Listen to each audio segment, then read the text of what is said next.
Here's a few AI automations that you can sell for $3,000 to $5,000 a pop, and they require no code. Now, you might think I'm talking about crazy multi-agent setups like this one, but the ones I'm going to show you are actually much simpler than this. Now, the first type are lead generation automations. These tend to be easy to sell because you're telling your client, hey, I'm going to get you more clients, right?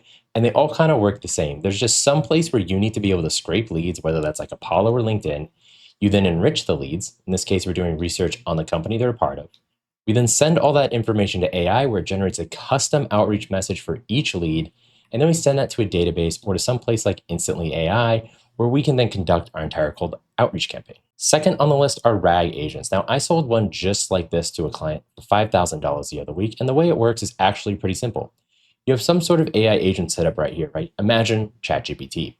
But now we have it hooked up to a vector database, which is like if ChatGPT was hooked up to all of your company's files, right? So it knows what your organization is doing, what your team is doing, what the projects look like. And now you can essentially have ChatGPT act like a member of your team and do things on your behalf.